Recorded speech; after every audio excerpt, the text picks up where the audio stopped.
Guys, can we please listen to me for a change? Now, I do a video on the Fiend Bray Wyatt, like about a week ago or so. Months ago when they first started the character, I said, guys, they're going to ruin it. It's not going to end the way you think that it is. Can we take a look at the past 10 years or so of failed experiments, failed gimmicks, failed characters, failed attempts at making stars? Can we look at the WWE's track record? Can we, for 1 minute, be honest with ourselves and tell ourselves that the WWE will not improve? Because you look back at everything that they have done in the past, and you see almost every single hot item that they had, or potentially hot item, they killed it. They stomped on it. They threw it in the dumpster. And, there was no reason that any of that stuff had to happen, but it did. You think back to CM Punk, Daniel Bryan. Some people will argue the Nexus. I disagree. I don't really think that would have been that big of a deal. Anyway, you think back to even early examples like the NWO. That was back in 2002 when they were actually good. You can think back to the Shield. So many different things. Dolph Ziggler, Elias, Bobby Lashley, Kurt Angle's return. All of these things marred with poor handling, disastrous booking, you name it. Everything that they get their hands on, one time or another, has turned to a complete pile of garbo. And that is what happened at Hell in a Cell.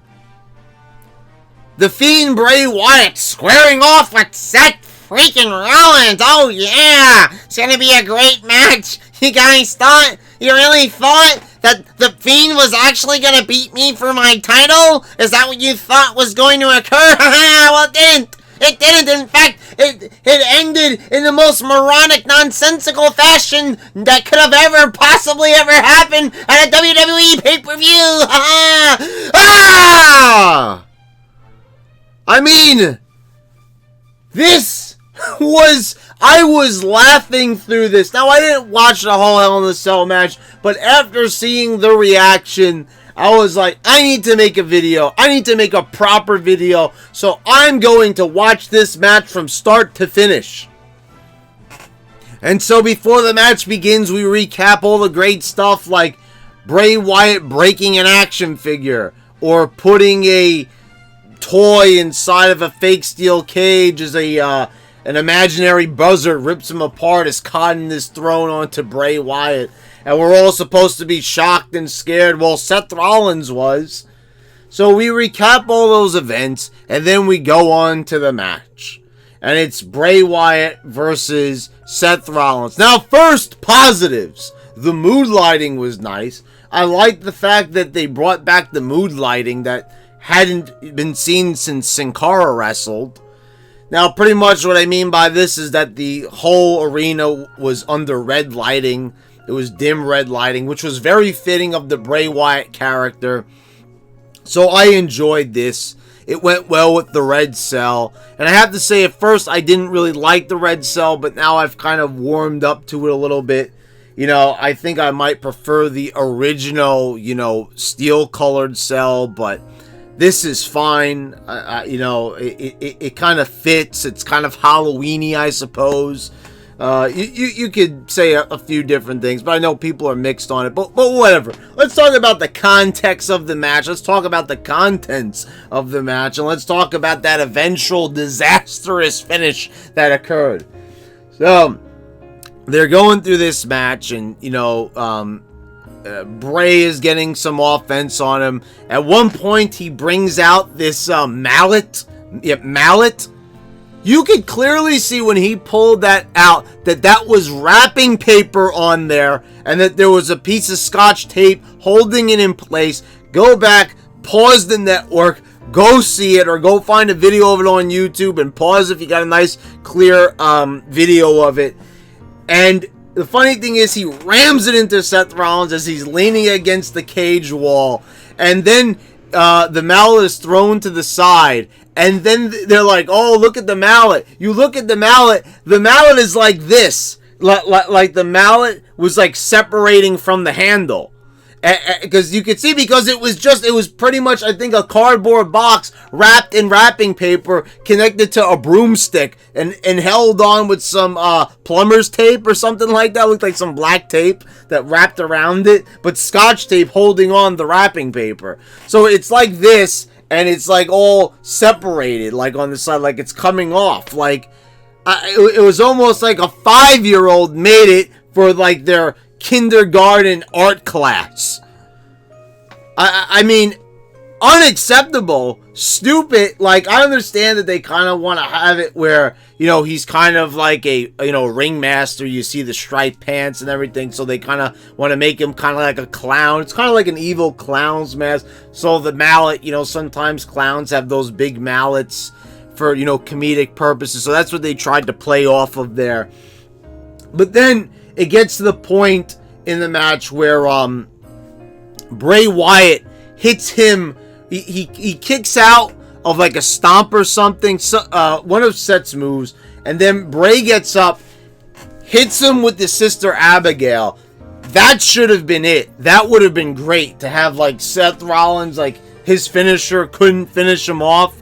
Bray then gets up and then hits him with this. It should have ended right then and there. That should have been the end of the match. Oh no, that's what it was. He hit the frog splash through a table, and then he hit him with the Sister Abigail, and then he pinned him. And then, you know, of course, he kicked out of the Sister Abigail. Seth Rollins did after too. So I was saying, like, if you're going to have the guy get up from a table spot, and I get what they're trying to do there, that, you know, that he's like not human, that he's a monster and everything. So it doesn't end right there. That would have been the perfect finish right there. It would have been like 6-7 minutes into the match, or maybe not even, maybe 5 minutes, but it would have been a good ending, and most people would have been happy with it. Now, the match continues on, and then as we're going into the match, Seth Rollins brings out a ladder, he brings out chairs, and he's smashing Bray Wyatt, you know, underneath all this stuff. And then, you know, he hits like 10 stomps. Like, literally, he hits a stomp, Bray gets right up, he hits another stomp, it's another stomp, it's another stomp. I'm not even exaggerating. I mean, I can't implore you enough. I know that maybe you don't want to give WWE the views on the network, that you don't even want to, you know, soil your eyes by watching a match from WWE, especially if you haven't in a long time, because you're sick of their BS. I totally get that. But if you want to watch something that's probably the most ridiculous thing you've ever seen, it's this. So he's, you know, smashing him underneath the ladder. He's stomping him a bunch of times. Well, the stomps came first, and then the ladder and chair spots came. But, like, then what surprised me is that they did something super rare that they're not even supposed to do, but I'm going to guess that Seth Rollins got the approval for this first. He stands over Bray, hits the chair, and smashes it into his face. Now, maybe more of that chair might have hit the canvas than his actual face, but some of it did make contact with him. So it was a headshot, a face shot, I guess you could say. And, you know, this is not enough to keep him down. But after a while, he's not even pinning him. He's just, I guess the story they're trying to tell is that Seth just kind of wants to destroy this guy already. You know, he wants to maybe end his life. I mean, I don't know what it was. First of all, the commentators, this Vic Joseph and whoever that other guy is, some other, like, black commentator that they picked. Now, the King is great. I love the comment before the match. He could even give Freddy Krueger nightmares. That was a good, you know, little thing to say, to really put over You know, the frightening nature of the Fiend. You know, so I gotta give credit to the King like I always do. This guy should be a permanent fixture on the Raw commentary team. He should have never left in the first place. But Vic Joseph is just horrible. And they did a very bad job of selling this. But, like, he mentioned something about going to a deep, dark place. Or the other guy might have said that. I don't know. I'm not really familiar with their voices. So, you know, he said that he's going to go to a deep, dark place that a lot of men can't go to. And, you know, I guess that's what happened during the match. That's the story that they're trying to tell. You know, so then it gets to a point where he brings out a toolbox and he's smashing Bray with the toolbox. And, I don't know. He still, like, doesn't pin him after this. So then he, I guess because he still sees him moving, he still sees him breathing, I guess. So then he goes back out, pulls out the sledgehammer. And then that's the point where I think it was Chris K is the referee. He starts waving his arms like a wild animal or something. And he takes the sledgehammer, smashes it into the ladder. And then the referee, you know, and the funny thing is, he's telling Seth, he's like, this is not who you are. Don't do this. You're going too far. Oh my God. Where did we see this before? The funny thing is, where did we see this before? Where was this same exact spot? Where was it? Didn't I say that they're going to do the same thing to Bray Wyatt that they did to in the past? What did they do, guys? They did the WrestleMania 30 spot. That's the same thing they said to John Cena that they said to Seth Rollins right there. You're going too far, John. This is not who you are. And, you know, John put the chair down, but the difference is here, Seth didn't. Oh my God, swerve! So he takes the sledgehammer, as they said, and he smashed it, but not before he does some terrible acting. I don't know what I'm supposed to do, guys. I'm supposed to be the face. And meanwhile, while all this is going on, mind you, when before the ladder, before the toolbox, when the stomps were going on, the crowd was booing the ever-loving crap out of Seth Rollins. And not just Seth Rollins, I'm going to be fair. They were booing the WWE because this looked stupid. This looked horrible. Now, I noticed that when the Fiend got back up, the crowd started cheering again. So what they really wanted here was a title switch. Now, I know I say it time and time again, and many others have said you don't want to play the house. But I'm pretty sure that most people on the whole would prefer Bray Wyatt to be champion than Seth Rollins. Most people, and I'm saying the Smarks, I said it time and time again. The reason why you don't play to the Smarks, you don't play to the house, is because they have very short attention spans. Remember, this is the indie crowd. And they will take you, you know, for like 15 minutes and then dump you on the side of the road like you're a sack of garbage. They did it to almost every single person there has been. So, you know, so the thing is, it's like they don't even care anymore about Seth Rollins. It was everything to them that he beat Brock Lesnar in convincing fashion and win the title. They did, and look what's happened. The fans don't care. They've moved on to Bray Wyatt. Now, I get it. Bray Wyatt's got a much better character. He actually has a character. But it just, all the same, goes to show that this is what happens when, you know, you go with what your in-house audience says and approves of. So, but I mean, when the whole entire crowd is booing at this volume, and I have not heard, this was not trolling. This wasn't your normal, you know, crowd just, you know, heckling wrestlers. This wasn't a Raw after WrestleMania, Raw after Mania type of response. No, this was actually a very accurate reaction. The match ends. Chris K calls for the bell, and it ends in what a lot of people thought was a disqualification, but according to WWE.com, it was a ref stoppage. They just stopped the match. So, you know, it was because, like, it went too far. So they stopped the Hell in a Cell match. Hell in a Cell. A match that wasn't even stopped when the man was thrown from the top of it. We had seen far worse. If you watch HBK versus Triple H, that was a brutal Hell in a Cell match. And they didn't even stop that one. Now, I know that they're trying to sell like, oh man, this was so bad that they needed to stop it. But it wasn't. And it looked stupid getting to that decision. So, they bring out a stretcher. They're putting the Fiend onto the stretcher. So, that's kind of comical. Because, like, this is a guy who just appears out of thin air and everything. He's supposed to have, like, magical, surreal powers. And they got to bring out a stretcher for him. But anyway, Seth Rollins gets too close. He applies the mandible claw to him. The Fiend jumps up, gives him the mandible claw. They go to ringside. He gives him the Sister Abigail on the concrete. He moves the padding out of the way. Then he applies the mandible claw again. And Seth is bleeding from the mouth. I don't even know why that's necessary. I guess it was supposed to be like a pressure point or something he hit. But at this point, I'm just shaking my head and saying, oh my God, just end this. The crowd is chanting AEW. They're chanting refunds now. I don't know. At the end, it sounded like they kind of muffled things out a bit. So I think maybe when I started watching it on the network, because I didn't watch it live, I was watching it archived on the network. So I guess they probably did some like last minute editing, because I just watched it this morning.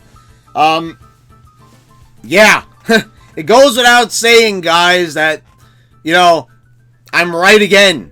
Big surprise there. But the thing is, I'm not patting myself on the back. I'm just using logic here. This is why a lot of people have abandoned the product. Because they know that it's never going to be good again. You take a look at SmackDown on Fox. It was a little bit better. But you could still see that they made a lot of the same mistakes. Mistakes that they've been making for years. Mistakes that they've been making for over a decade. I mean, big time mistakes that have only grown in size and consistency. So this was no different, but this was a big blunder. This was something like where they had a hot character, they had a hot commodity that people like. Even Fox wanted the Fiend. They wanted to make sure that he was on SmackDown every week. And you see what happened here. They couldn't help themselves. They needed to, like, I don't know what they were trying to do here. If they were trying to protect Seth Rollins. If they weren't ready to make the title switch. And I say, why not? What is going on right now in WWE that's exciting where they can't bear to have the belt be off Seth Rollins for a few months? I mean, really. Like, I think it's quite apparent that Seth Rollins' 15 minutes of fame with the Smarks is overdone and completely out of the fans' minds by now. They obviously, by this reaction, they don't want Seth Rollins anymore. I think that this was so bad, such a cornballish booked match. I mean, I'm thinking of the mallet. I'm thinking of the 10 or 14 stomps that Seth Rollins hit on the Fiend. I'm thinking of, it just was so much, too much, completely overboard. It was like Hell in a Cell, but they only used the cell like once or twice, and then they mostly used, the ladder, the table, the sledgehammer, the chair. I mean, it's to the point where it's not even Hell in a Cell anymore. And I know that you could argue, well, the thumbtacks and the Undertaker Mankind match, and they did use a chair in that match. Yes, but come on. And plus, it wasn't as completely overboard, and that match was paced out. After Mankind was thrown from the top of the cell, they made like Mankind wasn't going to be able to continue, and there was about an 8 to 10 minute gap in between while they tried to tell that story. This was probably one of the most moronic things that I have ever seen in my entire life, especially in WWE. I mean, I don't know how anyone could actually look at this and say that this was successful. I haven't seen a single soul saying that. I'm sure there's some goofball out there who probably enjoyed this, but I think the majority, even the marks, didn't like this. That's how you know when something's awful and terrible. I have never heard a crowd whipped into such a a frenzy as this. I mean, people were upset, and rightfully so. But then again, you're watching the show, you're expecting something different, you're saying, oh, this is a hot character. There's no way that WWE can mess this up. And then they mess it up. So there you go, guys. That pretty much seals it for the Fiend. Even if he wins the title in a few months, or even if he wins it on the next pay-per-view, you already know that the time has passed already. This was the opportunity to give him the belt. In the Hell in a Cell, it should have been a brutal match that, like I said, it should have been as simple as that. If Kofi Kingston loses the title in 9 seconds to Brock Lesnar, why can't Bray Wyatt no-sell a table spot? If you're going to have him no-sell a table spot in the first place, deliver his sister Abigail, he should have just pinned him right there. Seth would have been in too much of shock when you're not expecting someone to, hit you. It hurts like double or triple as much, right? So there you go. That would have been your finish. Everyone would have went home happy. There would have been no AEW chance. There would have been no refund now chance. And we wouldn't have to even make this video. Well, there you go, guys. I hope you all enjoyed it. Let me know what you think about the match down in the comments below. Click subscribe if you haven't already. Click that bell also so you get all the notifications when I post all my new videos. And thanks for watching. I'll see you next time.